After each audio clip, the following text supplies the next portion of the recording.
Hi, everyone. Welcome to episode 2 of Glitter on My Tips. We made it. Who knew? We were not canceled after the first episode, which is a giant shock for all of us. But I'm super happy to be here. Hi, I am one of your co-hosts today, Trixie Valentine. That's spelled Trixy. Now, a lot of people always go, so what is this podcast actually all about? It is about the drag art, but not just the drag itself. It is about the business, the professionalism, and the leadership we use and bring to the drag culture and what we learn from it.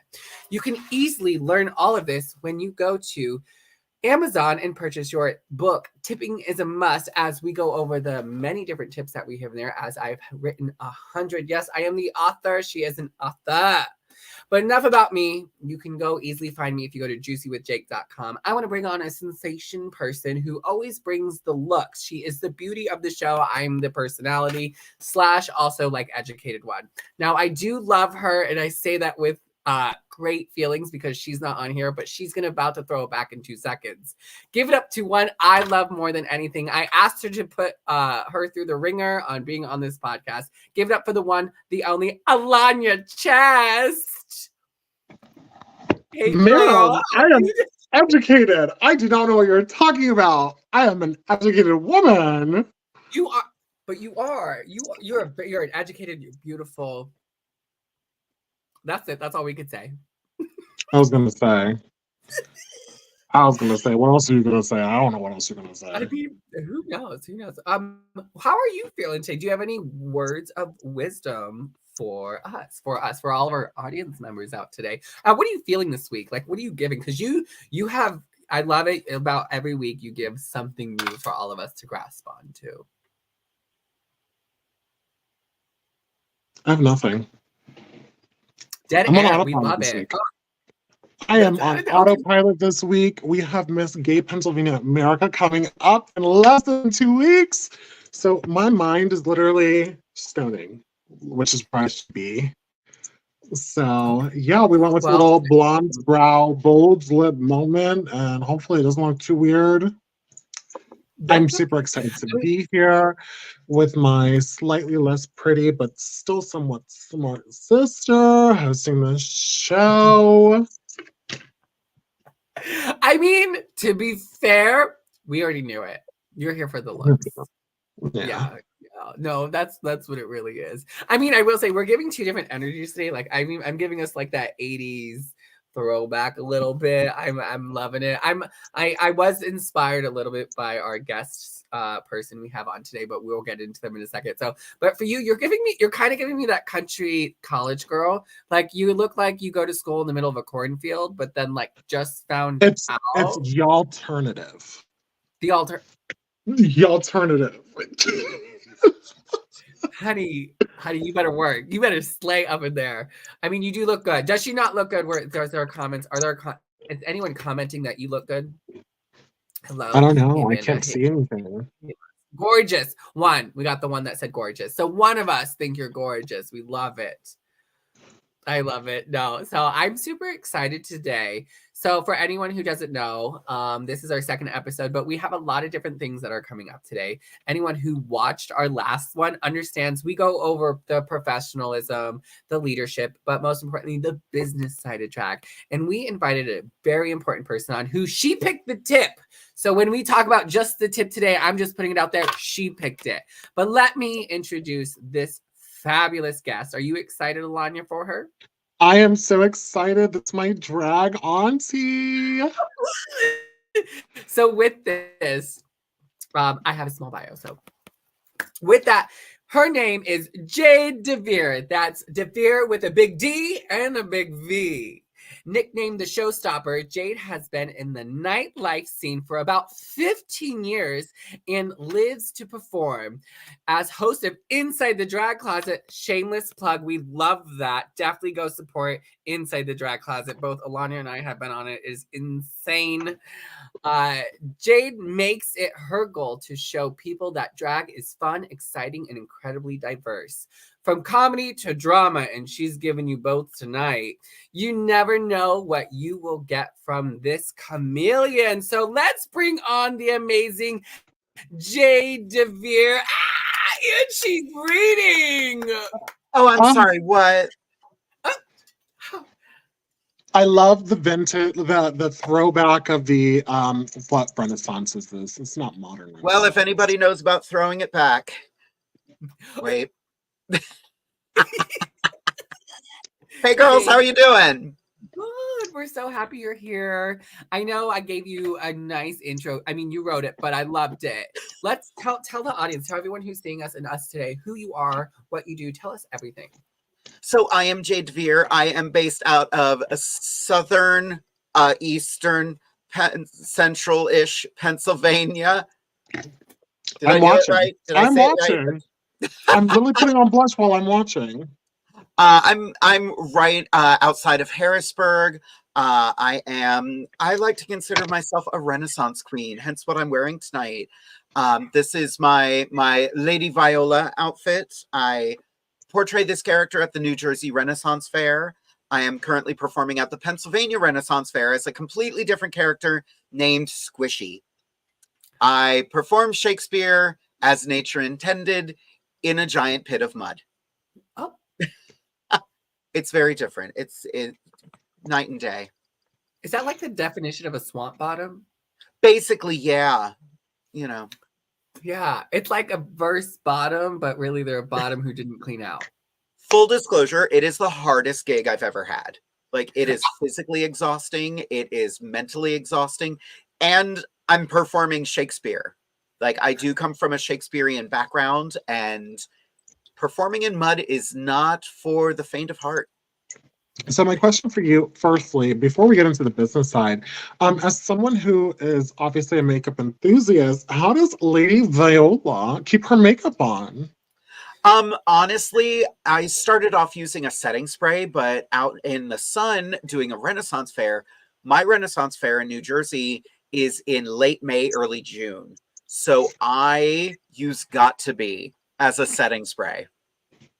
Like the heavy industrial. I do use one cheat though. And before I even start my makeup, I use a antiperspirant on my hairline and on my forehead so I don't sweat up here. Well, you better work. Now, my question to you, while she's our makeup queen, I'm actually very interested in like I don't know what came first, the chicken or the egg, or like the theater or the drag. But can you talk more on like where your inspiration? Absolutely. So I've always been a theater kid, but I was that theater kid with bad grades who wasn't allowed to do shows. So high school, that was not my theater background. I was in show choir and all that gay stuff then. I was in color guard. Let's just say it is definitely nature versus nurture. I was raised by a single female hairdresser, but I still believe it is nature versus nurture. But I've always been a theatrical kid, but I think the turning point for me was in 1997, Rent. You couldn't talk to me about anything that didn't have to do with the Broadway show Rent. And Angel Dumont-Chouinard was such a groundbreaking and formative character for me that I was like, I want to do what she's doing.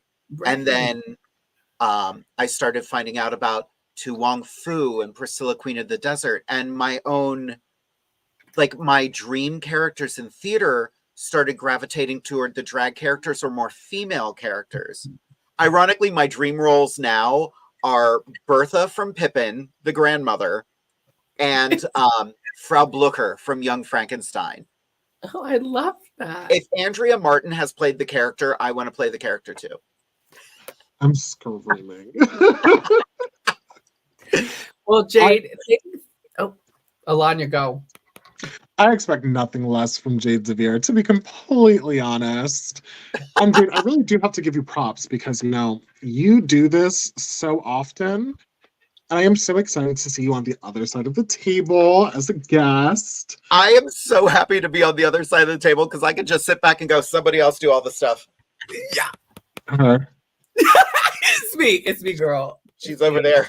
Yeah, I feel that. No, I just want to ditto. I was literally going to say the same thing that Alana did. You do so much, and it's such an honor that you get to be our first. You are our first. This is the first time in a long time you get to be a virgin.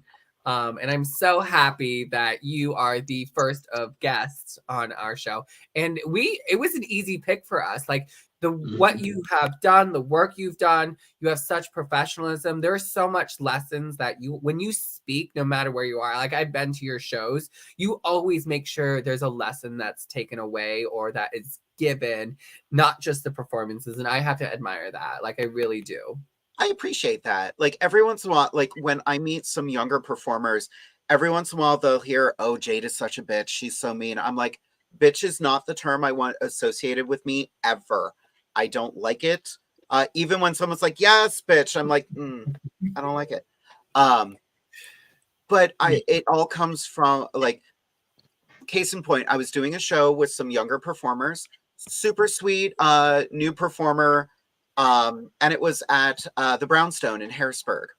And during the show, she chucked her tips, and everyone in the room went.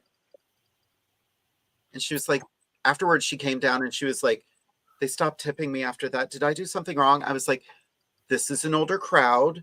A tip is a sign of respect, and you threw it on the ground. So at this venue, don't throw tips on the ground." And she was like, "Oh, that makes sense." I was like, I don't like it when performers throw tips on the ground unless you're making it rain on yourself. That is the exception. Confetti it. Don't snatch your tips. Yep. Don't throw them on the floor because you are literally telling that person that you do not care how they made that money that they are giving to you. Yep. I love it. I mean, okay, so now that we're getting into because it's funny, there's actually a tip in the book that actually talks exactly what we're talking about. But that's not why we're here today. That's not the tip we're talking about today. So I'm just going to pull up this beautiful PowerPoint I made in 3.5 seconds prior to get on, which is why we were late. But obviously, this is the three of us. Don't we look stunning? Jade, my look today is inspired by your look on here. Now, you did it better, but I just put that out there. I think mine is inspired by yours. Yeah. Red and black. Thank you. No, I'll yeah. take that. I'll take that compliment. Thank you. So, also, before we start, I do want to step in real quick because you can, but you also can't say inside the drag closet without mentioning Derek. Oh, yeah. Yes. I'm sure Derek is probably somewhere nearby, hopefully. He's downstairs because Derek watching. always gives us a tip. And always. embodies the business side of drag. Mm-hmm. So, okay, now we can continue. No, it's good. I mean, that was my third slide, right? So we have the book, just a reminder, but we have Inside the Drag Closet. So Jade, this is for you. This is for all the work you did, but it's also for what Derek's work because we know it's there. Because also, I will say you gave one of the best reviews of my book. Like, I know you and Derek both read this book together, and before you even wrote the review, you messaged me, and I had to say thank you so much for the kind words because that actually took a lot of time and work. So to hear another queen that I admire and respect in the community to give me such praise. First of all, I just have to say thank you. Thank you to you and Derek who is watching. So Derek, thank you so much. Full disclosure, we did a gig together and you had a book signing and you gave me a copy of the book there. We literally digested the book the whole way home. Like he was driving and I was just like, oh my gosh, you hit the nail on the head with every single one of these. Like this is Drag 101 right here. Like for anybody wanting to be a good fan, to anybody who wants to be to new performers. Yes. To people who want to start their own show, look at these. Look at this book. Thank I'm you. not going to say that either. Like it's genuinely a really good drag book. I definitely appreciate it. And it is. It's not just it's for new people. It's even for some veterans out there. It's for audience members. It's for business owners. It's for the people who don't work with drag people enough who are like, where do I start? Like it's for all of that. So I definitely thank you for that. And shout out to Inside the Drag Closet for being the inspiration for helping us and everything. I do have to say that because I remember I messaged you like, girl, I want to start a podcast too, but I don't know what to do. So thank you also for just. And what was the first thing I told you? StreamYard. No, that was the second thing I said. What the first thing I said is don't do it. Oh yeah, don't do it. You know, Alanya said the same thing. Alanya was like, I'm not here for it either. And she was supposed to be my host. So, and for anyone who doesn't know, Alanya is the daughter of Amethyst Diamond, who is the co-host for Inside the Drag Closet. So full circle moment. Yep. So let's hopefully get Amethyst done. You know, we should do an Inside the Drag Closet takeover at some point. We should do a mashup episode. We should. On a Tuesday, because we're Mondays and you're Wednesdays. Yeah, I like that. Okay. I love this collaboration already. And remember, anyone who's watching, also feel free to ask questions throughout the thing. We will have time to get to them. So what is our tip today? Our tip today was chosen. So Jade gave me 3 and I wanted 1, but then Alanya talked me into the other one. And now it's a full circle moment because it matches with the last episode for any watch to Inside the Drag Closet. So if you didn't watch it, you need to go back to know what we're talking about after you watch this one or before, either way. But today's tip is tip number 45. Respect the privacy of performers. If you are not invited to the dressing room, you are not welcome in the dressing room, period. Privacy also goes towards social media. Stalking a drag performer on social media is not an excellent way to get their attention. Yes, you will come off creepy. No, we do not want to meet you. So let's talk about this tip. Let's talk about the idea and understanding of respect and privacy of the dragon entertainer. And for anyone, tip 45, this is actually for audience members. So when you're looking for this tip when having the book, you want to go to the audience member, because when I wrote this, it was centered around that. But we're here for all aspects. We're here for all aspects. Right there, right then and there, black and white. So second page in the audience tip section. So Jade, I want to go to you real quickly before I maybe give some background on my story of where it came from. But what is, so you gave me 3 tips, but what was the reason for this tip for you? So for me, the dressing room is a sacred space. And that is this tip. The more I think about it, this also could be a very good tip for promoters, because it's a private location. We no matter what your gender identity is, you do various things that you have to do to get ready, because this is an art form that requires costume changes. You know, I have to get naked to get into drag. Simple as that. So privacy is very important. More importantly for me, and this is how every once in a while people call me a bitch, when I'm done with the show, I'm done with the show. You coming back to the dressing room is you wanting me to stay Jade, and I'm not going to change in front of you. Simple as that. When the show is done, I'm grateful for the experience. I'm grateful to everybody who comes to the show. I'm done with the show. Leave me alone. Leah Salonga, huge Broadway star, just had a situation with this because she had just finished a show and people were allowed into her dressing room after a Broadway show. And she was like, I don't know who you are. If you were on a list, I never saw that list. I didn't approve it. I'm very sorry. I'm sure you're nice. Get out. And like some people were calling her such a bitch about it. I was like, no, I feel that. Like, sorry, I get very passionate. No, you're good. We knew this tip. That is literally the reason why, because I tuned into Inside the Drag Closet, and that was one of the topics that you had last episode. As a show director, I'm actually, all 3 of us are show directors. So not me. That's right. That's Derek Foley. Yep. Everybody thanks me for putting them in Divas Down Under. It's not my show. I did know that Divas is not your show, because you make it a very clear point to say it is not my show, it is Derek's. Which I feel like at this point, I feel like we should have Derek on here as well. They want you on the show, baby. Yeah, We You will. might as well just come upstairs. You know, just come on I'm in. not wearing pants. It's fine. Neither am I. And that's the content we're here for. Listen, COVID rules for video. He was like, I love that for you. Hi, Well, Derek. All right. Derek will definitely be on one of our episodes for sure. So one of my biggest things as a show director is making sure that the dressing room is secure. Firstly, I feel so bad when I find a new performer and they're just like, oh, like you don't have like a lockbox or anything. I'm like, a lockbox for what?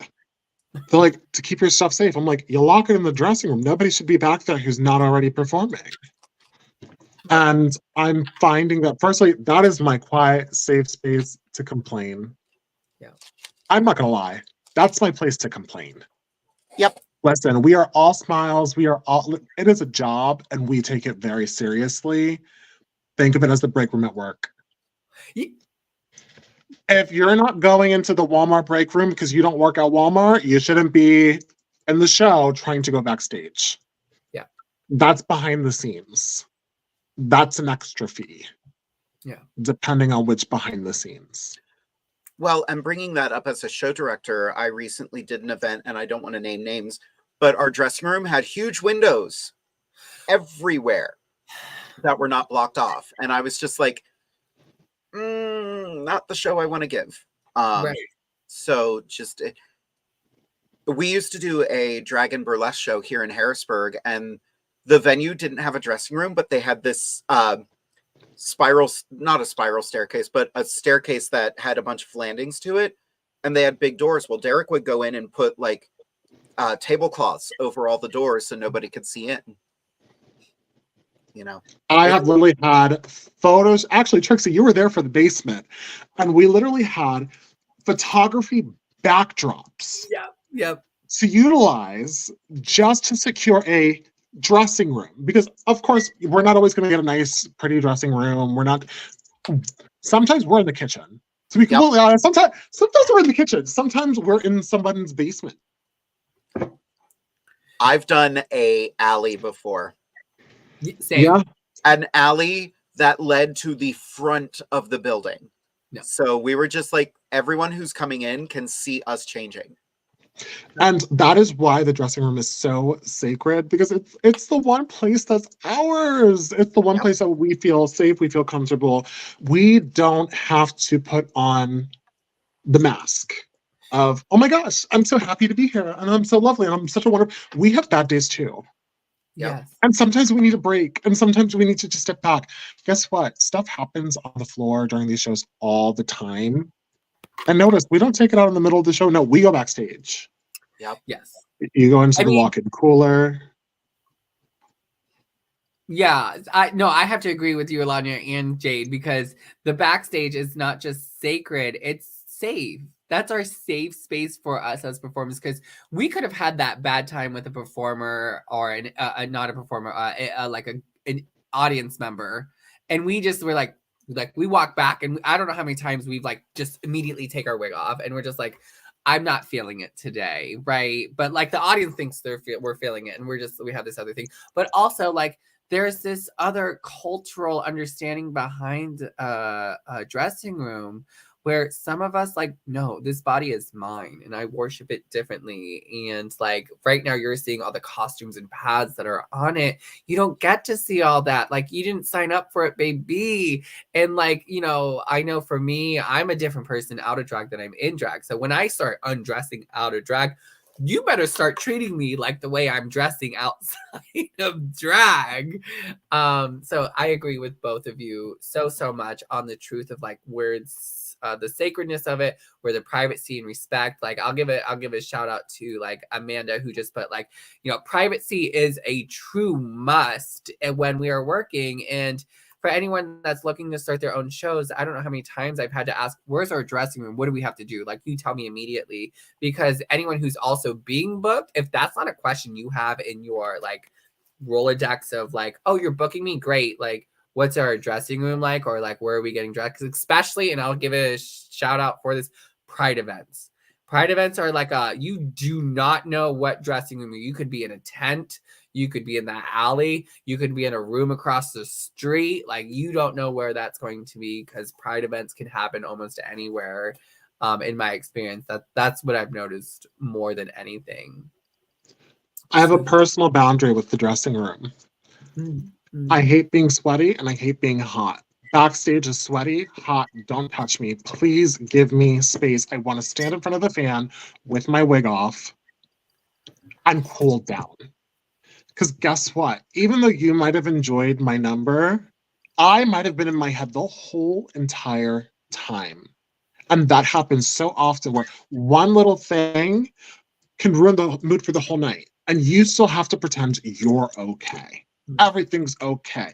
I want to sit in front of the fan backstage with my wig off and look ugly by myself while I cool off. Alanya, you just brought up another interesting point when you said "don't touch me." That's another big thing that goes along with like that privacy thing.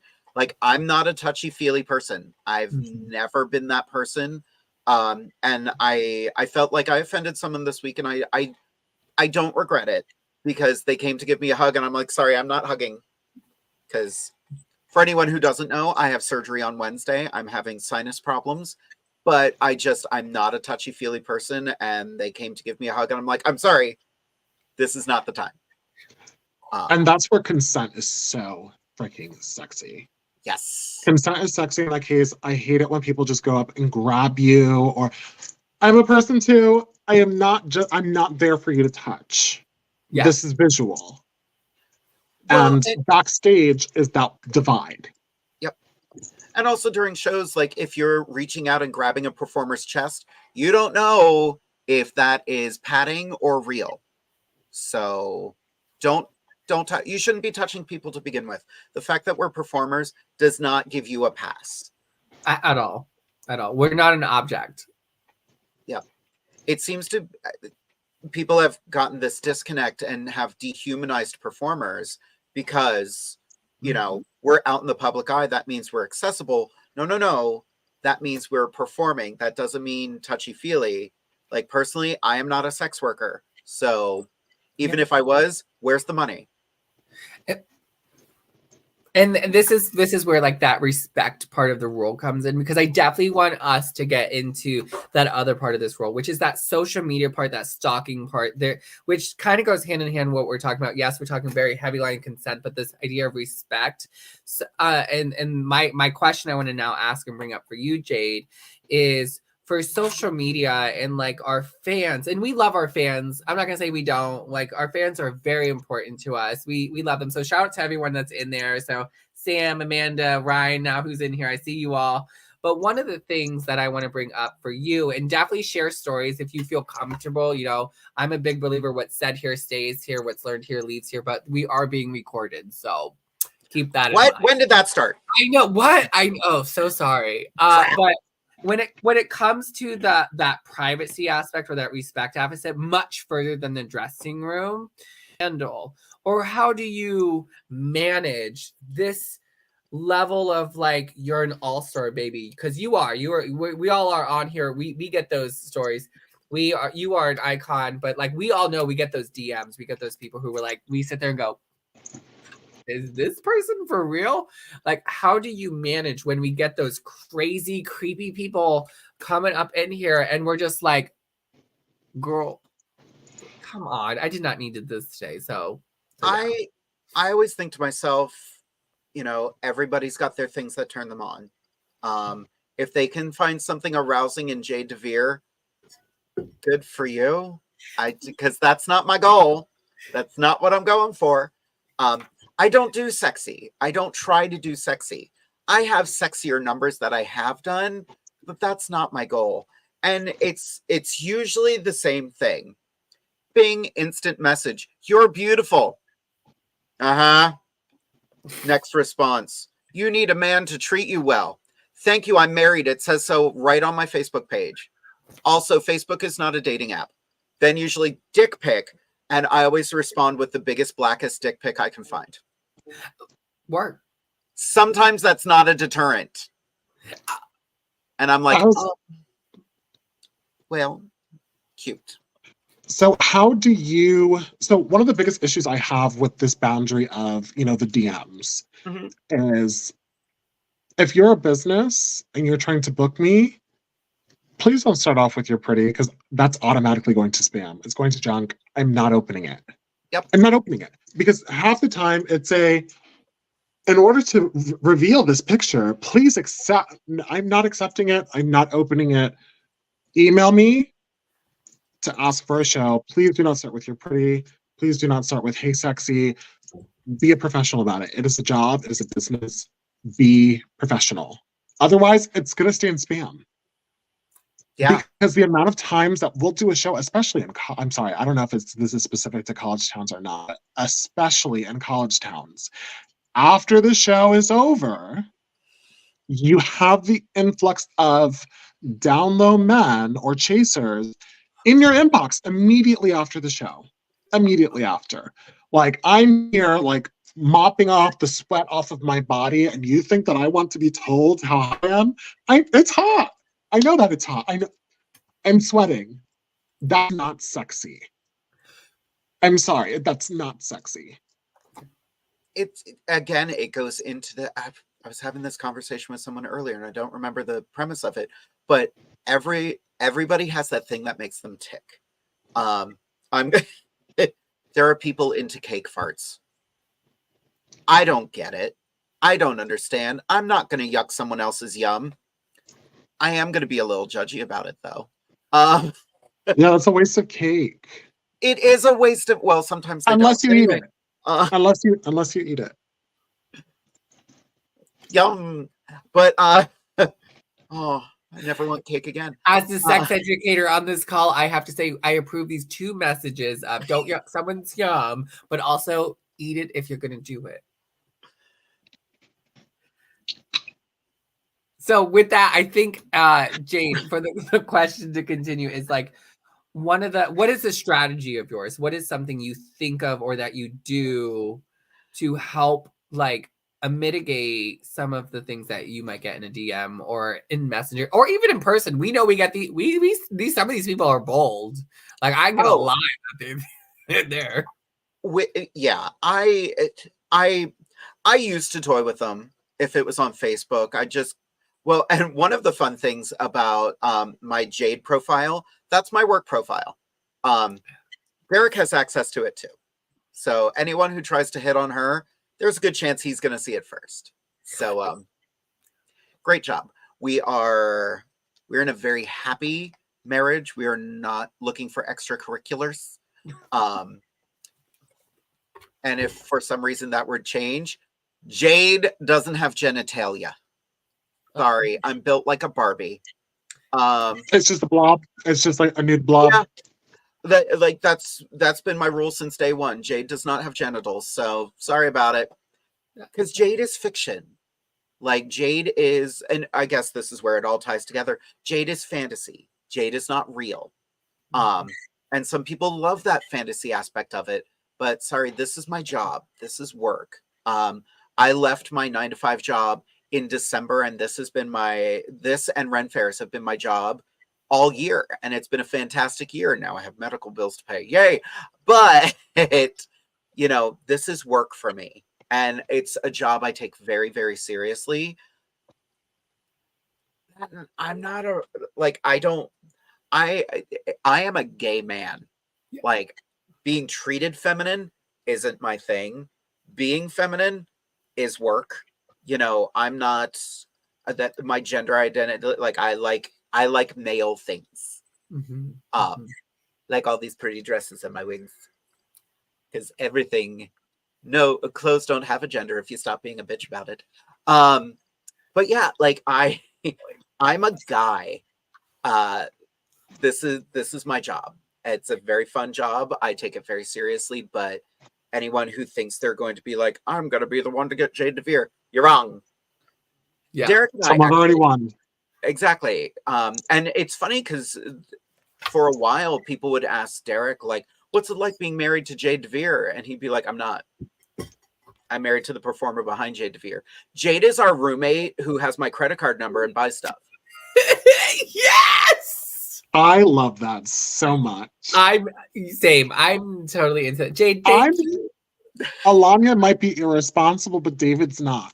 Alanya, I am putting the blame on Alanya. That is why there's no money. Yeah. No, both Jacob and Trixie are both very level-headed for some. Well, it depends how much sparkle's in it. I'm not gonna lie. If there's enough sparkle in it, then Trixie's definitely like, we're doing it. So I love that. Well, Alanya, do you have any questions for Jade? Well, I get to ask the questions on the other side. I know I'm giving you some power. Do not mess it up because I will revoke it for the next episode. No. That's my niece. She's fine. So, Jade, my question for you is, how do you balance professionalism and your social media presence? Now, is that something that you and Derek work on together? Or is that something that is just you and you because Jade is a brand. Mm-hmm. Is it Mitch and Derek both working together on Jade? And what boundaries are set for you when it comes to social media that both of you have agreed upon, being that you're in a relationship and you're also a brand that, you kind of have to put yourself out there all the time? It's truth be told, like a couple years ago, it was very much 50-50. Actually, it was more Derek than Jade because I was still like, I was focused on my other social media stuff. And I was just kind of like, I'll promote her when I have a chance or if I have a gig. But now Derek has kind of stepped back. Like inside the drag closet, I handled 90% of that now. He does the posters for us because, graphic artist and he's amazing. But I handle the advertising of it now. I run the StreamYard for it. So yeah, I have taken over much more. I'm not going to lie. Instagram is still my weak spot because I never check it. I have a Twitter. I have an X. That's what I'm calling it now, my X, because I don't pay attention to it. And like most of my interaction is on Facebook, but like we were saying, it's a business page, so I'll check that once a day. My other page I'm on most of the day, but I have two different Facebook pages, and that does bring up the privacy thing again. If you're a fan of Jade, you don't need to find my other social media page. You don't need that. That's my Ren Fair site. That's where I keep all of that stuff. Yeah. That's where I talk about my real life. You don't need to know that. I appreciate you wanting to know. I'm not like, I'm a person, I do like that you want to know, but there are people that I'm like, no, follow Jade. If it's important enough for her to tell you, you will find out. And I think that's a very good point, because my biggest thing is I am not a fan of fans adding me on Facebook. I don't enjoy it. That's my personal life. That's private. Like, as a friend, I'm sorry. I don't post. If you pay attention to my Facebook, I do not post a lot about Alanya at all. It's about David. I actually, when I started, I had a fan page that I ran from my Mitch profile. And all of the messages I would get on Mitch's page. I was like, oh no, she needs her own page. I don't want to deal with that, because the chasers were out. The chasers were everywhere. And they still are. Like I posted every few months this wonderful thing that's like, hi, I'm married. Everyone's just like, oh, it's that time of year again. It comes from a sense of like, I understand that there's a deep respect that these people have, and they want to be a part of things, and they want to know you more because you're so cool on stage. And you have to understand that we are people too. We deserve space. We deserve privacy. Also, we have emotions and feelings and things that happen in our life that aren't for the public. Yep. Yeah. A hard boundary. Please do not add me on Facebook if you find out my name in the first place, because guess what? I have it set to private for a reason. I have it set to private. I don't parade my name around and add me on Facebook. No, there is an Instagram there. Yep. That is what my Instagram is for. If you want to talk to Alanya and have a business conversation, do that. If you want to just tell me I'm pretty, just leave a comment and say that I'm pretty. Nobody wants to do that. I literally just checked my friend requests on Facebook. I have 709 friend requests that I have not answered on Facebook. Oh, yeah, not me. I would remove them all. I wouldn't even think about who they were. I've done that. Here's the thing, though. Once you remove them, they can send it again. I mean, I'm okay with double rejection. Yep. You know what? If they want to watch my page, because once you send friend requests, you can see their updates. I'm like, if they want to watch, that's fine, but they can't message me. And that is why I love the message request feature. Got a couple times where the message request feature does work the best, and you end up with business in the spam. Yep. At the same time, please respect our privacy online and in person. You should not our DMs, and you should not be backstage. Yeah. The DMs is backstage for our social life, our social media. I mean, yes. And yeah. I mean, the rule related to dressing room or backstage, it's both the same of how we look at it. And I want anyone that's watching to really understand the importance, whether you're an audience member, whether you're doing your own shows, or whether you're just understanding drag culture in itself, that to humanize us, don't dehumanize us in both boundaries, privacy, and respect in all aspects. And I think, Jade, you're one of the best people to actually talk about that, as you have throughout this entire episode, of understanding, we are people, we belong here in the sense the same way others. And Alana, you hit the nail on the head when you were like, we are equal in the sense of we have emotions, we're human, like we are flesh and blood like you are. And whether we have this wig on or makeup on, like we deserve that same respect and privacy. So applaud to you both to really talking about like the importance behind the drag, behind everything. We still need this. And it's not just drag that needs it. It's in all art forms. But I'm glad we're recognizing that today. I really am. With that, though, I want us to go into just a brief intermission segment. Really, it's me and Jade going off screen, and then Alanya, if you do every episode, or it's their second one, you stay on and take any makeup tips that are out here, because you're egocentric, and I'm here to encourage all of your beauty.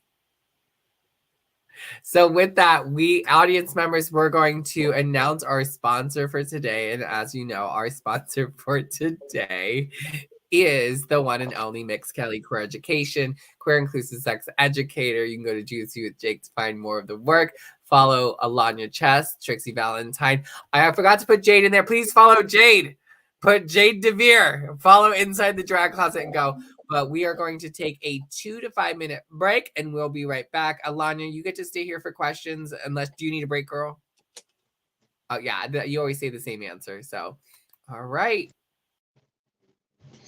All right, everyone. Now that she is gone, if you have any questions for me, whether it be makeup, whether it be drag, I am looking at all the comments right now. And please, by all means, yay, sponsor and author Jacob Kelly. It's funny. She tells me that I can be in charge of this, and I'm not even the host, so I can't even bring the comments up. And I know she can hear me backstage, and that's great.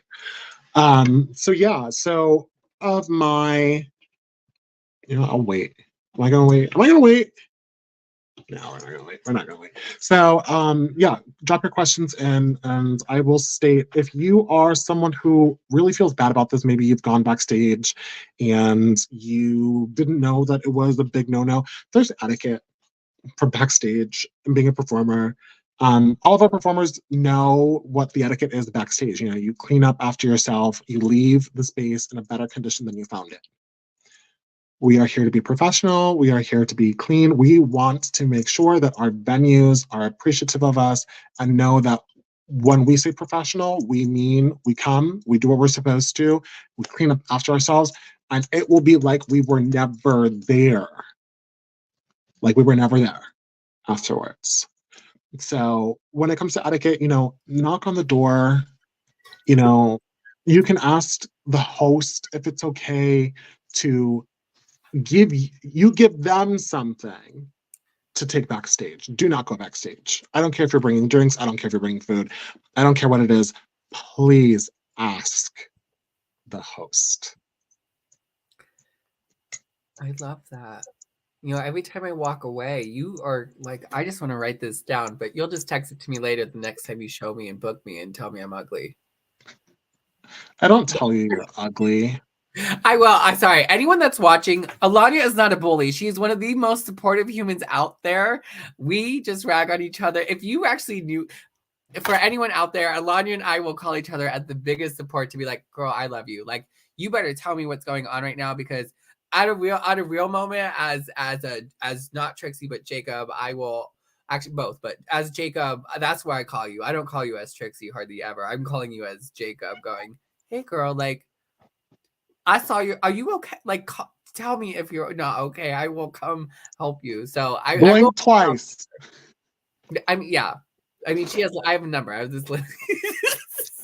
Okay, so we do have a question from Jade DeVere. Where do babies come from? So, if you've ever been on AliExpress,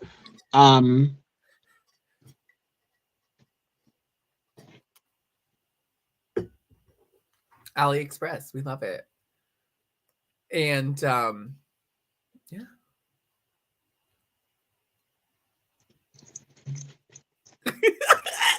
Okay, so we do have two questions, Alanya, specifically for you. One is the highlighter on your Cupid's bow. So like, is that highlighter?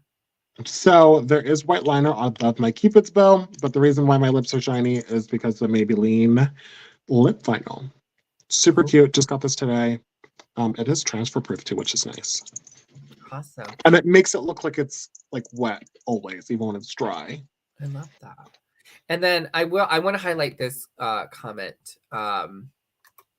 Derek. I was hoping you would highlight that one specifically. Yeah. Your dressers, they are a reflection of you for future bookings. And I remember I specifically mentioned this a little bit last time, but who you bring with you matter. They are a reflection of you. Dresser, audience member, if they are attached to you in some way, they will be a reflection of you. And if they act up, you act up. The period. So if they act up, we're seeing them and you at the same time. Yeah. So if you're bringing someone who is loud, obnoxious, trashes the dressing room, that's you. That's all you. That's your responsibility. That's not my responsibility as the show host or the show producer. That is your responsibility. If you are being asked to be a dresser and it's your first time, treat it like it's your mother asking you for help with something. You stand there, you keep your hands behind your back, you do as you're told, and then you vacate the premise. Mm-hmm. You are still a guest in that space. Yes, that part. If you're not a fan of your mother, act like this is not yours. This is someone else's. So yes, ma'am. And we got Asia out there. Yes, ma'am, mama. Oh yeah. So let's bring back our guest, because if anyone doesn't know, we always do a fun interactive game here. So Jade, Jade, you keep reading that book. I am proud of you. You've read it more times than I have. I'm good at reading. She has up to girls. I read it the same way. Like, it sounds better. Nice. You should do an episode where you just go, we're going to talk about that one. Yeah. Have a cash kitten. Yes, have a cash kitten. No, honestly, true. There are so many good tips in here that we could just continue the conversation forever. But why have a conversation when we can have a game? I love it. So if anyone, last time we played tops or bottoms. If anyone was excited to play that, too bad. You're going to have to come back to a different episode when we play tops or bottoms. Today, we are playing fan, band, or Roseanne. And I'm sorry if I spelled her name wrong, but that's how I spelled it, just because it looked like it was rhymed. Yeah. You're missing the Northeast. Yeah, you know what? I'm okay with this. They could sue me. It's my podcast. But Fan, Ban, and Roseanne. So we are going to go over 3 scenarios. So if anyone, it's just like, F1, marry one, kill one, same thing. Are they a fan? Lightly let them go. Are they banned? Okay, just get out of the show, kick them out. Are they Roseanne? Are they canceled, blacklisted, never to be back? And so I asked my 2 contestants here and myself, and anyone in the audience member, you are more than welcome to put your 3 out there. So put it out there. If you spell it correctly, that's fine. But I'm going to use my form of Roseanne. And with that, though, I'm going to go over the three people that walk into a backstage or in your DMs. Okay. And you have to choose, are they a fan? Are they a ban? Or are they going to be your Roseanne? So we have our first one. What would you do? You have a woman walks backstage stating she is the mother of one of the performers in the middle of the show, but there was no communication from said person here. So we never found out if they were the mother, who they were. Like, there was never informed that someone would walk back for that they were the mother, but she walked back. So keep that in mind. You have your mother right now. I mean, we're gonna give it out there. What would she be for y'all? Would she be your fan, your ban, or your Roseanne? Right now, I feel like. Go ahead. I feel like you need a little more context than that. Yeah. So I have had times where, like, perfect example is Stormy. Her mother comes to almost every show in State College. If she were to walk backstage at any point in time, I'm just like, yep, there you go. Like, she is being the dresser, she's being the tip kitten, whatever have you. If they are doing something that they're not supposed to, that's a whole different story. Mm-hmm. I think it has to be like, one, find the woman and say, hi, who are you here to see?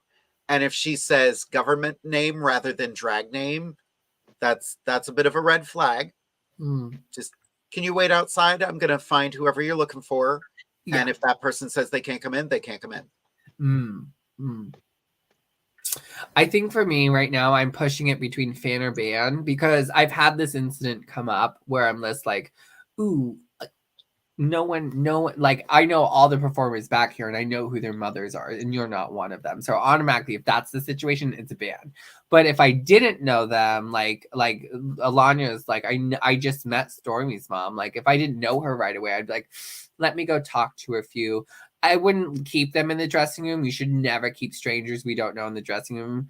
But, like, just wait outside. Let me get some more context here. So that I think that's where I would be. So in the audience, we have a ban. You all banned. Some awful. That's a good point. I love this point actually right here. So this brings more context to drag culture a little bit. They might have an awful relationship with their mother. And so you don't know. And it's not that we don't have awful relationships with our parents, but as the people who are running shows, we might need, like, we don't know that. We don't know why someone's there. So let's go to number 2. Let's go to the second one. So right now we have not determined who our fan or banner or Roseanne is. We're just playing. So we have our second one. What would you do? A man who hated the show and wants his money back comes storming backstage to ask the show director for a refund. Roseanne. Absolutely, 110% Roseanne. Now, I'm sorry, you stayed for the whole show. You got what you paid for. You came for a show. You watched the show. We've delivered on our part. You've delivered on your part. It's a Roseanne for me. Yeah. Okay. So I have to put this out here. So this was not my show. This was Ariana Autumn's show at the Moon Tavern, which we have coming up on the 28th. Shout out. But Jade, you were there at this show. This is, when I tell you, this is the most iconic thing you've ever done. It will go down into history as when someone goes, "Who's Jade DeVere?" Well, let me tell you, it has nothing to do with her drag performance and everything to do in this moment. And it had to do. This is where this thing is. Jade, I'll let you share this story. I'll let you share the story. This pompous a-hole came into the dressing room after a performer did a number inspired by the show Euphoria. Like, it would, I don't know the show, but she was doing a character from Euphoria and did a scene from it. He comes backstage and I don't know who this person is. And he's just like, what was that? She was wearing sweatpants. That's not drag. We're here to see drag. I was like, I'm sorry, who are you? He's like, I came to see the show. I was like, cool, get out of the dressing room. Then I'm on stage shortly after that. I had no chill with this guy. The venue was so big, most of our numbers had to be played twice just to get around the room. There were 400 people in there. Good show. It's a good show if you're looking. Oh yeah, it's a blast. So I'm doing my song. They have to start it again, and I'm doing a very high energy number. And this same person stands up at his table. He's like, "Stop! You're done." And I was like, "You're correct." I think, Trixie, I looked at you. I was like, "Give me your microphone right now." Yes, you did. And I was like, "Hi, you paid to get in, didn't you? You don't get to tell us how to perform." It was one of those people who have seen like shows with certain televised performers in it. And he was just like being nasty the whole show. So I had him thrown out. I was like, you don't get to tell us how to perform. You paid to get in to enjoy the performance we're doing. If you want drag race performers, go watch a drag race show. That's not the end all be all of drag. Yeah. Like, we had that at Divas Down Under recently. We had a bunch of women sitting. They didn't want to tip any of us, and they rubbed Amethyst the wrong way. Oh. They were like, we would have Venmo'd you if you had stayed up on that stage and actually done your job. Oh, excuse me? And she was like, oh, no, ma'am. You don't get to do that, table 26. It's gone down in history. And they left. They said, this was the worst drag show we've ever been to. We've seen the RuPaul's Drag Race girls, and you weren't doing that. And we're like, yeah, we were collecting tips because they're making $1,000 a gig. And like, okay, 1,000 is low for what those performers make. But like, you don't get to come to a show and dictate what the performers do. You sit and you enjoy yourself, and odds are you're not paying the same ticket price you're paying to see the drag race performers. Sometimes you are. You know, I just bought tickets to see Mrs. Kasha Davis here in Harrisburg soon, and I'm super excited about it because she is such a sweet performer and such a wonderful person. I was like, $50 for tickets? Absolutely. Game on. November 4th at Open Stage. And go see Kasha Davis. You will not regret it.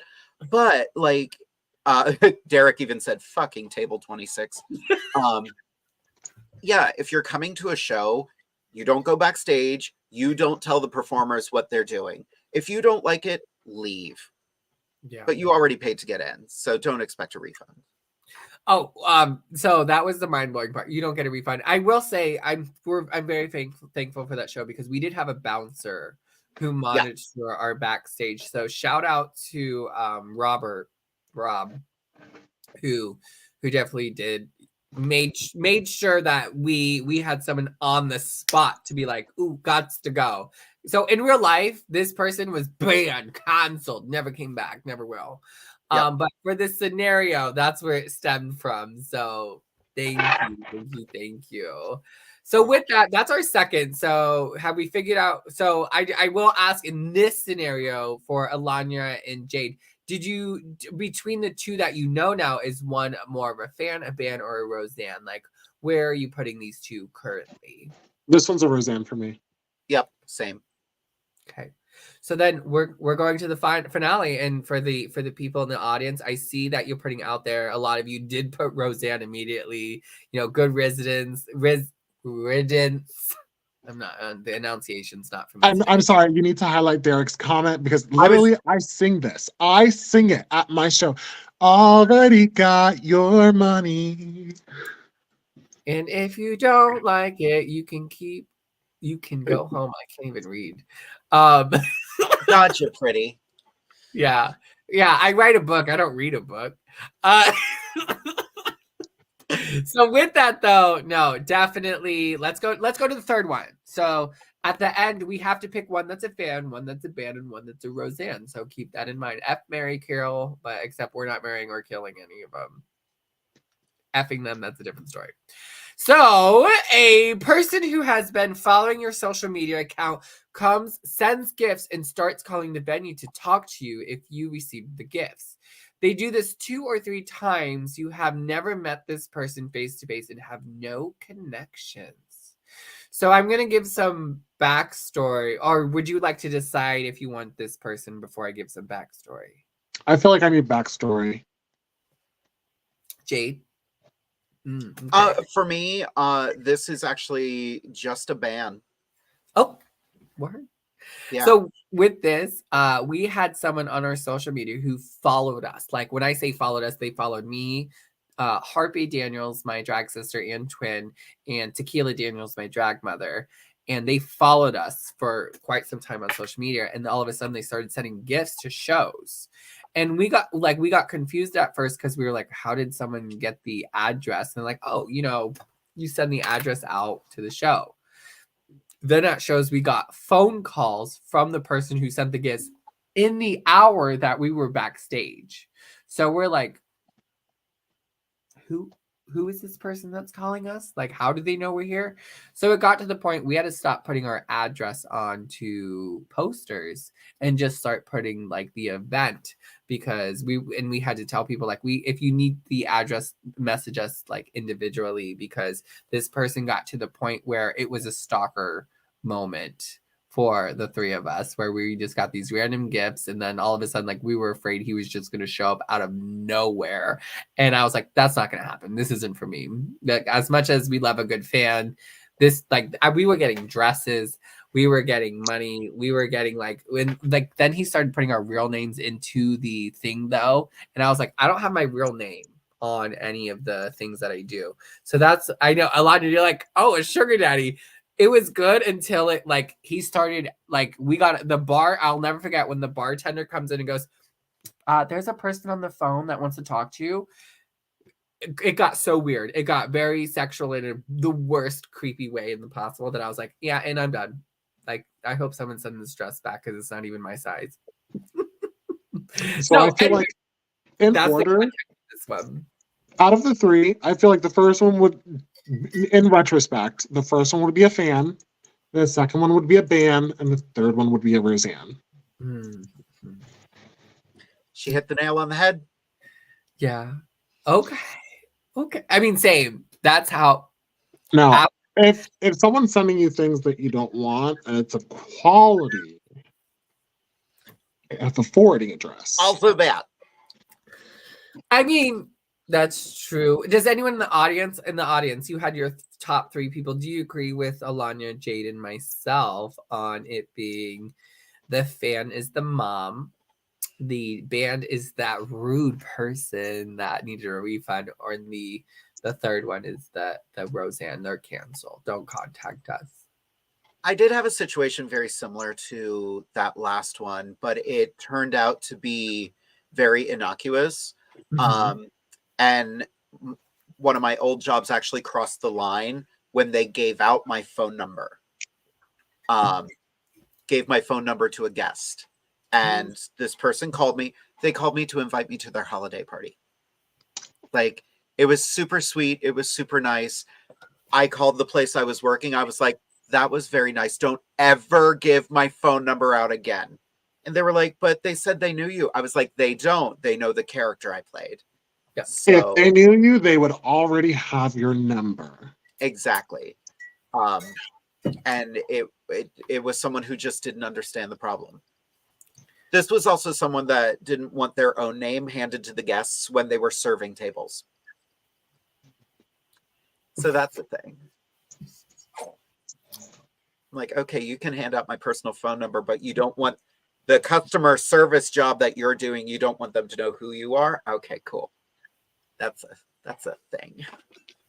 But yeah, I do actually. I want to bring up something that Derek just said. Within this, like, the problem with gifts from fans is that they can often come with an expectation of access or friendship. So and one of the mixes that I do, it literally is audio. And actually, Tracy, you've heard this mix like 100 times, where it literally goes, it's not mine, but it's a Sugar Baby mix that I had borrowed from another queen. And it literally goes and says, we don't accept gifts, only checks. Because if you bought me a 2015 silver Prius for Christmas, you might think you could use that situation to guilt trip me into doing something for you. Yep. And that is so true. I think one of the parts about this situation, and the reason why we did this game it was because of this role, like who enters the dressing room. There's a safety issue in mind. And we have, as the adults and the responsible ones, and Jade, the reason why I acknowledge you so much in this role is because you stood up when it wasn't your show. And that is that is where I applaud you time and time after again, because that's where leadership is. That is an act of leadership. It is not your show. You do not have to do this, but you did. And I have to commend the act of courage and leadership that it took to know, like, there are safety issues in here. And even Alanya and I know the same situations of, like, it does not have to be our show for us to speak up and say, this isn't right. Well, it's also solidarity. You know, we are all, this is a weird time politically in this country. We all have to have each other's backs. Do we talk about each other? Sure, we do. Like, we all have critiques for each other. That's never going to end. But at the end of the day, like, you two were talking about it earlier, and it makes a very good point.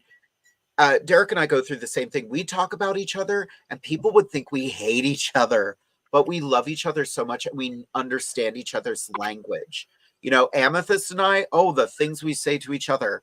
But at the end of the day, that's my sister. Nobody messes with my sister but me. It's that, you know, at that show, like, I knew you, Trixie. I knew Ariana, and I didn't know a lot of that cast. But I'll be damned if you talk about someone who we're all doing drag. We are all doing the same work. So, like, we had kings in that show. Doesn't matter. Still doing the same amount of work. Book more king. That's in. Tipping is a must. But it's like I read it. But yeah, like, we all have to have each other's back. Yeah, simple as that. We do. I was going to do another, like, and that's why this book is important. Tipping is a must. Tipping is a must. Yeah. Glitter And it does not give you backstage access. Tipping is not VIP. Yep. If there was a VIP package, it would cost more money and it would tell you what you get. Stop feeling entitled just because you paid to get into a show, just because you tipped me $10. Thank you. I'm grateful. That does not give you access to the backstage area. That does not give you anything more than what you have already received. Yep. At Divas Down Under, we do have VIP seating, and it is very blatantly listed. It is preferred seating toward the back of the room. That way you're not craning your neck the whole show. But that is all that is offered at the VIP seating. Now, we try to hit the VIP section a little harder during that show, not going to lie, but that is what is offered. Now, there are shows that do meet and greets and stuff like that, and that's great. I haven't been booked in one, so you don't get all that access to me. I'd love to do a meet and greet. I'm not going to lie. I think it'd be a lot of fun. I mean, so I will add on to, I have done meet and greet shows. Actually, like, I've done a lot of the university shows that I do. We do meet and greets for the students mostly. That's still not the back room. That's me going into either a separate room or the room we're performing in ahead of time or after. And sometimes I'm a little bit more casual, especially if it's after the show. Like, if it's a meet and greet after the show, I might have my shoes off, or I might be a little bit more like, I just got done, working. Like, we can do a meet and greet settled. But I've done meet and greets, and even that, we it's still regulated. It's still someone there. Like, I still have a privacy thing of, like, I'm Trixie. Like, you're meeting Trixie Valentine. You're not meeting the person in the backstage. I've only ever had two incidents I allowed fans to come backstage. Well, I wasn't Trixie. And actually, it was only this past year, really, because they won the book signed that they bought. And I was like, oh my God, let's come on back. Like, it's okay. Like, I'm dressed and nobody else was in the dressing room. So I also knew, like, I'm respecting who else is there. And that was that moment. But even then, like, it still comes with caution and consent in, like, that ability. Because I could have been like, Sorry, they should have asked me when we started the show, not after the show. That is why I love pre-show meet and greets. Do it before I sweat. That right there. I Get saw a picture with literally everyone, and then just delete the ones that you don't want afterwards. Yep. I got years ago, Derek got us tickets to go see the Vaudevillians, which is Jinx Monsoon's group. And we got the VIP treatment. We got to meet them before the show. Super sweet. He had never seen me. I've met celebrities before. I was a disaster meeting Jinx Monsoon. I couldn't talk. I couldn't function. I looked up to her so much. The whole time I'm like, oh my God. And the bitch is tall and I'm short. So she is tall. Very tall. And then we went to Provincetown a couple years ago. And after her show, we met Ben de la Creme. And she was so sweet and so down to earth. She was the only one who didn't do a paid meet and greet after her show. And she had just busted her ass on stage for an hour and a half and was outside just welcoming everyone. Like, we were the last ones in line. We walk up and Ben looks at me and she's like, you are so pretty. I was like, I need to do this. Oh my God, Ben de la Creme just said I'm so pretty. That's so amazing. Hi, your show was great. And she was... That happened. Okay. Again, she's all the way up here and I'm like, hi, I'm getting a picture with Bob. Yeah. Stupid. I mean, I want to, so to what you're saying, I also, Derek, we're highlighting you a lot tonight, which is okay. But, some people get too comfortable with drag performance because they are more accessible than celebrities. But would you do that backstage Broadway? But the only thing I have to think is like that mindset is important, because why would you not think we're celebrities and equal? Because we're not on TV, bitch. I'm pretty sure, sorry, my language. I'm sure most of us on this channel today, an episode, have been on TV. Yep. Have been in the media, have been in mainstream sources. Also, to piggyback off of Derek, the people who I find get the most comfortable are the ones who are friends with the other queens and automatically just bust in. If you are a queen and you are bringing someone with you, please do not let them backstage just because they are with you. Your drunk friend might cost you a future booking. Mm-hmm. Yep. And you really have to know the people. So like Alanya, I'll use Alanya as an example here. Jade, actually, I could use your example. If either of you just showed up backstage, like Jade, if you and Derek just showed up backstage and say hi, I wouldn't think less. Like, I would have like, oh, I'm like, these are my sisters, these are my gal pals. We know, like, we actually know each other. That I'm not gonna be like, don't come back here. And honestly, unless it wasn't my show, right? Like, if I'm not the headliner or host of the show, I'm just a guest, which means if you come back, you're now looking like a bad guest for me, because if you don't know them. But if it's really my show and there's people like you two come back, that's fine. If there's somebody that comes back that might know me, if the word might comes out of your mouth, it's a don't come back. Yep. It's a don't come back. Sorry. Even if you think that your friend has the best intentions and you love your friend so much, I promise you, when they're intoxicated, you cannot, even if they're not intoxicated, you cannot control and you cannot predict exactly what it is that they're going to do. Do not put yourself in that situation. Yep. Yeah.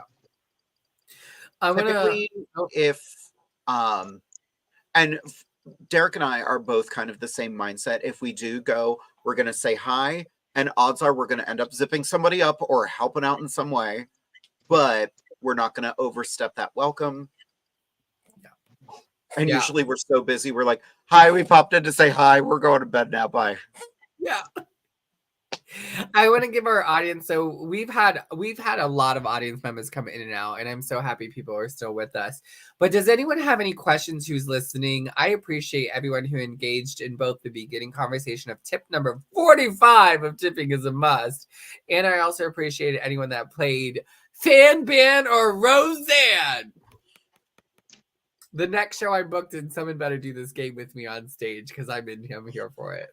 So we just will pick three of things. So if anyone has any questions, please do. I think my last question right now for both Alanya and Jade is, if you could give like like, so I know you both have read the book, but I want you to think in your minds, what is a tip you could leave the audience with, regardless of what it was, in the idea of professionalism, leadership, and business? Like, what is the tip you would leave them with? It's a job. Professionalism matters. If you showed up to my job and you made a scene, I would get in trouble for it with my employer. Drag is a job. Even if you're doing it as a hobby, if you are booked in a show, you're booked in a show, you're employed. It's a job. So when you bring your friends or you have your friends come to support you or stop in, it's your reputation. That is your employment on the line. I'm gonna. Would you book yourself? That's a rough one, honestly, because there are a lot of newer performers. That kind of goes hand in hand with knowing your worth. If you're just getting started, network, learn from other performers. We were talking about it earlier. I worked with a younger performer who threw tips, gave her a quick little, hey, don't do that here. And she was like, thank you so much. I don't like to give unsolicited advice, but in that moment, I was like, this isn't the time for that. But yeah, would you book yourself? And also, that's gonna go hand in hand. I'm gonna say this. How do I word this right? Control your delusion. Be very self-aware, especially nowadays. Be very aware of how you present, be very aware of the gigs you accept, and be very aware of what eyes are on you, because we are under a microscope right now, and I hate that. But everybody is just waiting to tear us down. Do not give them the chance, but also be proud of what you do. It's tough. It's tricky. I feel like I'm talking in contradiction, but just be very mindful of what you put out there. Also, to answer your question, I don't even book myself, so. I have to say, I love that answer, honestly, Jade. It's one of my favorite answers that I hope to remember for the rest of my life. Like, that's a really good, like, would you book yourself is the question that just resonates in that reflective piece. It wasn't even what I was thinking when I think about, like, how could I answer this? So I applaud. Like, my mind went completely differently. So I appreciate that. And Alanya, you and I have definitely similar ways of thinking. I think for me, I would just add on, to anyone out there, whether you are building bridges or burning bridges, because those are both happening. That's fine. Think about, I think about when we think about today's episode is knowing a lot of, like, that preservation of respect, because one of the biggest things I learned is the higher you get, the more character of who you are shows. You will show every ounce of who you are, no matter how famous you get, no matter how much money you get. You will learn who you are will show time and time again. So we do have a few questions that come in. I know that was my question, but Jade, this one's specifically for you, color guard. Jade, as a fellow ex-color guard, as well as I'm an ex-color guard, do you prefer flags, rifles, saber, or baton? So my color guard, my final, like, I was only in color guard for 2 years, because the first 2 years of high school, that's not what boys do. And then my junior year of high school, I was like, you know what? Let's have some fun. We only had flags and rifles, and you had to be a senior to do rifle. And then my senior year, they were like, we want to change stuff up. We want to do interesting things. We started with small hoops. Those lasted one game and they were done. We switched to chains. We were doing West Side Story. So we actually did a chain routine, which was wild. That's hard. But it's very hard.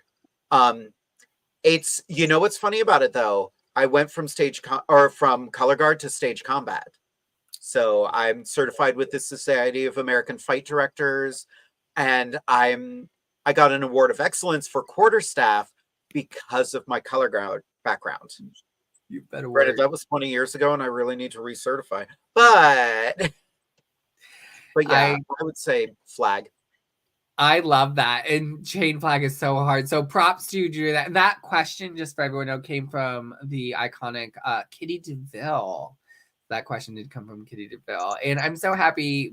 Jade, I didn't know you and I both did color guard. So yep. For me, I loved rifle and I did airblade. I loved airblade. Like that was actually a lot more fun. This question isn't a question. I just want to put this out to Amanda, who's been following us and questioning the entire time. She has no questions, but she's just learning and having fun. So thank you, Amanda, for letting us know you are continuing. And I know she comes to all of my shows. So when she starts showing up to all of your shows, you're welcome. But with this, I have Derek's question. What is one moment during a performance that you wish you could erase from the past? Ooh, this is a good question. I think any performer over the age of 30 has some numbers we would like to go back and say, I wish I had not done that. I will be upfront about that. I have many that I look back and I'm like, ooh, that was a problem. And now I acknowledge that and I'm like, I'm going to make sure that never happens again. So, but a moment from a performance that I wish I could erase from the past. I was Miss Central Pennsylvania Pride in 2012. And it was a very rough year. And there was a show. And during that show, I was 100% exhausted. So I performed I Am Woman, Hear Me Roar toward the end of the night. Now, security in that venue was just letting people in wherever. So this guy came up the back staircase. Derek is filming the number. I didn't know that this guy had come in, but during the number, you can hear this man get very aggressive, and all you hear is that a man? Is that a man? And I'm like, during the video, you can watch this guy walking in the background wearing like big bulky jacket, and I'm just, once he started saying, is that a man? I'm like, I have a visceral response. I was like, what if the worst had happened in that moment? It was terrifying. I didn't know any of it had happened until I watched the video. I was also exhausted and I ripped my hair off at the end of it, but I had long hair and I had shaded my hairline. So, wow. But yeah, I wish that had never happened. Damn, that's deep. That's intense a little bit. Yeah. Alanya, what about you? What is there a moment you think you could erase from your performance? I don't perform, so I can't really answer that question. That's what true. about the Crocs that you wear? Keep them on. Yeah. What about them? Comfort first. I can make money. Guess what? They're here for this. All right. If you got a feet thing, that is for another website. I love it. I think for me, I don't know if I have one that I would want to erase. I think every learning opportunity I have, honestly, it's more of a vague memory, but I remember starting back in the day when I was younger, early 20s, and I was just thinking like, oh, I'm a sloppy hippopotamus now. Now, if you know that rule, then you know that rule. But there are times when I broke those rules of like, I shouldn't have drank as much or like got carried away as much because the performance itself lacked. And I could see it now. Like now I don't perform ever like that. But back then in the day, I can remember times when I was like, I wish I didn't. So I would say those are the performances. Like there's probably a small handful. But I want to bring up this next question, also by Derek. Love you, Derek, thank you so much for your engagement. What show have you not been booked at yet that you would like to perform at? I love this question. Alanya, I'll let you answer first, and then we'll go to Jade. Not a performer, I'm a host. Well, where would you, is there anywhere you want to host that you haven't or co-hosted? Because I do bring you on for a few co-hosting shows. Not really, no. I'm very content with the shows that I have and the work that it is that I do. Which is why I agreed to this podcast in the first place, was because I'm much better at being a host and being a business person than anything. Okay. Jade? I want to work with Alanya because we've been talking about it for years and it just hasn't happened yet, and it needs to happen. After November, because I'm going to be. I've been blasting it on social media. I had to cancel all of my gigs in November to recover from surgery. So in December, please book me because I'm desperate. But yeah, after the new year, I'm already heading up to Rehoboth again. I'm just looking for new places, always looking for a new venue, something fun and exciting. I love meeting new performers too. I love seeing new performers bring something different to the table as well. Bucket list, I want to perform in Provincetown someday. Before the show tonight, I did a show proposal that I hope will grow into something that I could put into the drag world, a one-woman show. I think it would be a lot of fun. Right now, I'm condensing it to a half-an-hour show, but I could make it an hour-and-a-half show if I needed to. So yeah, Provincetown is the goal. I love that. Honestly, I think for me, I don't know if I have any current shows that I know of that I would want to be a part of, but then that also questions like how many shows do I know? Because I've already been in Divas Down Under. So I mean, not saying I wouldn't want to be back, Darren. But I think for me, because of all the work I do in education that incorporates drag, I've been able to travel so much for colleges. Like I'm going to South Carolina here next week. I'm going to Michigan in the spring, Michigan State University. Like I have learned to channel education in this forum so I'm in the state of doing the places where I want to be. If I had to pick a specific show, I definitely want to get out to Rehoboth. I do. I want to. There's so many good connections out there. There's so many people I know that I'm just like, I wish I could be there with you. How do I get connected? So I will put that plug in for myself. I'd say Rehoboth is a good area that I would hope to start performing in. December 22nd. Myself, Alizé, and Amethyst are all at Blue Moon. Oh, okay. That's going to be a party with Miss Roxy Overbrook. That's a great place to go. Honestly, there's not a bad place to go in Rehoboth. The Pines always has amazing shows with Christina Kelly and Mona Lotz. Shrimpies. It's a small little seafood place in a strip mall, and God, that show is amazing with Julia Sugarbaker, with a rotating cast of performers. Go see that. Like Rehoboth is just a great. Go for a weekend and just have a good time. Freddie's just drag shows. I think Diamond Doll is running their brunches now. So yeah, Rehoboth is great. How about that sometime? We'll help you network. Right, I was going to say I'm about to be coming down December 22nd. Right, but I'll give our last question. So our last question also comes from Derek. So Derek, again, thank you for just participating and being part of this tonight. What is one skill or talent that you would like to learn to incorporate into performances? So what is one skill or talent that you would like to learn and incorporate into performance? And Jade, because you're our guest tonight, you get to answer first. I have been saying for years, if I ever compete in a pageant system, I want to incorporate my stage combat background.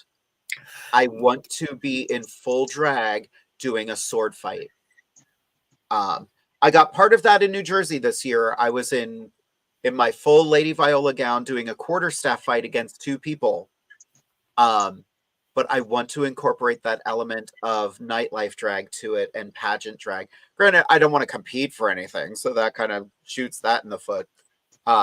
When I started, everyone's like, you should run for America. And then I very quickly realized that's not my journey, but I'm going to support everybody who does. But But yeah. Alanya, I know you are not a big performer, but I know you can. I definitely know you can. You are. We as well. Damn, you're the current reigning Miss Pittsburgh, Gay Pennsylvania, America. So you definitely have it in you. So what is a skill or talent you would want to incorporate? I wish that I was more confident in my singing so I could sing live. It's something that, I have a theater background from K through 12 and in college. I do sing, just never pushed the envelope to actually do it in drag on stage. We'll get you there, girl. We'll get you there. I'm gonna push you next time. Like, here, start singing over. Like, Alanya, have you ever heard of the Kinsey Six? Mm-hmm. I was going to say, listen to the Kinsey Six. They are remarkable. You actually mentioned them on Inside the Drag Closet last episode. You actually mentioned them like 3 times, and I loved it. Yeah, they've been on the show twice. Like, they're so fun. I don't know. I think I've incorporated almost all the skills I like into my performance. Like, I've done belly dancing. So you don't like makeup? Okay. Well, I'm leaving now. On a good note, I'm leaving. No, I love you so much. I hope the camera gets my good side. I hate you. No, I've done color guard. I've done belly dancing in my things. I think for me, if I had to actually incorporate, there's actually a side of me I love incorporating and I just want to get bigger at, and that's my nerd side. So when I competed for Miss Gay Pennsylvania in 2018, I combined Pokemon. I love a Pokemon with my talent, and it was one of my favorite moments because I was like, oh, yes, they ain't gonna know what this is about, but I am. And so I definitely want to go back to those roots. I want to get back into putting my anime love in there and my nerd side love in there into my performance. I think that's one of my favorite things. Now, Derek, I want to put this out there. Derek has 2 new questions. Do we just want to take one more question, gals? I've got time. Sure. Good. So one is, we'll go with this first one. Do you think RuPaul's Drag Race has outlived its usefulness? Yes. We're already in the mainstream. Yeah, I'd say. I think it has elevated some very good performers, but it has also polarized our community, and it has set a weird expectation that because some of these performers have been on TV, and I understand their contracts and all of that stuff, they have to have a higher asking price, but now venues will pay a few $1,000s for one girl to come in, but not treat their local performers well. Trinity the Tuck, there's a great video of her at a venue chastising the audience because they're like, look at this handful of money. Do you treat your local girls like this? Because I'm going to go split this with them. Also, I know how much I made. How much are they making for the same amount of work? Had a good chat with Ada Vox about very similar things. Granted, she's not RuPaul's Drag Race, but yeah, but she did Queen of the Universe. Yep, she did Queen of the Universe. She did American Idol. Yeah, just incredible. She just started her own show out in Vegas. And she is currently the Miss Gay Sin City America. Oh, I didn't know that. Yep, she wanted to dive into the America system. Myself and my mother Poison had a lovely dinner with her after Central PA Pride. We went to Noodles and Company and classed it up a little bit. You slipped them noodles out. Yep. Yeah. I want to say for me, I can't agree with you more due to I've worked with, like, I've been booked at and here's my thinking when I've been booked at the same level as other RuPaul queens, we'll call them, or queens who've been on RuPaul. And I'm just sitting there like, we are doing the exact same thing. The difference is the fact they've been televised. And I've actually had, for me, for being booked with colleges, I have colleges who will try to book me less, and then I'll go, didn't you just book this person? And I know how much their booking fee is, so why is mine less? And I'm giving you more, in the understanding, like, I'm actually providing you, and this is at an academic level. Like, I know academia needs an educational component to what they bring in, which I bring. Like, I literally bring a higher level thing. I'm a person that's getting their doctorate. So I know at that level, I know what they need, at the same time of giving you creativity and art. But you want to pay me less just because they have the background of RuPaul's Drag Race. And that's not to bring them down, because I want everyone to make their coin, but I also have that reality of being in the same field and being like, why is my coin less, knowing I'm giving more? Well, and not for nothing, like, it's now at a point with RuPaul's Drag Race, the early seasons, you could go on being a nightlife level performer. Now you got to blow $50,000 just to not get read for filth on the runway. Yep. And, you know, it's become so ridiculously competitive. They have to have these high asking prices so they don't become homeless. And it's so over the top. And now that expectation has been put on the nightlife level of performers. And we have a-holes coming to shows saying they don't like the show and vocalizing that and getting kicked out. It's a vicious cycle. So yeah. I've auditioned for Drag Race 9 times. And I started auditioning back in season 5. Wow. And I did my best. I tried really hard. You know, I did everything I could, but I didn't get it. And I had a very good chat with one of the queens that was on the show. And she was like, what do you think the first thing you're going to hear is? And I was like, I'm too old. She was like, yep, I'm 44. The oldest contestant on the last season was 36. Damn. Yep. The oldest contestant to ever compete on that season was 52. And they will have usually one girl over the age of 40. Wow. And I'm like, well, that limits my choices. I also don't look my age, and I'm short. So I'm either the short girl or the older girl or the mom vibes. Yeah. Yeah. Well, you're a good mom. You're a good mom. I try. Is that what Alana, my kids lately? Alana, do you have any last comments related to this question? And then we'll do our closing. No, not really. Awesome. Well, with that, Jade, did you have any pardoning words or advice you'd like to say to any of us or all of us that are here? Pardoning words? Well, I don't think you did it. I think you're innocent. The tapes will prove that you were not there on the night of question. No, I had such a fun time tonight. It was lovely hanging out with both of you. I adore both of you. I hope you both realize that. Yeah, this was fun. It was nice to sit back and not have to run everything. God, that was great. It's like when you get booked in someone else's show and you don't have to go to run around. You can just sit backstage and take selfies and just sit in front of the fan. Right. That's Thanks for having me. Couch. Oh yeah. That's why I'm not like, I'll run inside the drag closet, but aside from that, I don't want to be a show director. I went through years of that. I'm like, I'm good. Love it. Alana, do you have any last final words of this evening? No. Well, with that in mind, I always have the final word here at Glitter on My Tips. We do this because it makes us think of tits, but anyone watching now, you know. But with that in mind, this drag podcast and what we talk about today is all about the leadership, professionalism, and business forms of drag.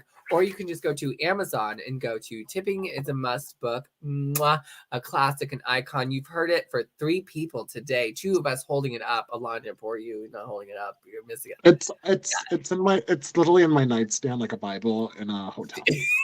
Stop. You can put out this is a good read for your nightstand. You can do 1 tip a day. 1 tip a day will get 100 days. There you go. You had your Take it to bed with you, with your partner. You know, I know that Mitch and Derek sit there in bed and they go, all right, it's time for our tip of the night. I mean, to be fair though, they do have pictures of me in it, so they could also use that. But with that in mind, though, thank you everyone for listening. You know, I will always put this out there that drag is more than just what the media says it is. It creates the future of how we can create courage, confidence, embodiment, empowerment, but most importantly, it creates professionalism, leadership in business. So thank you all for listening, and remember, put them glitter on your tips. And tipping is a must.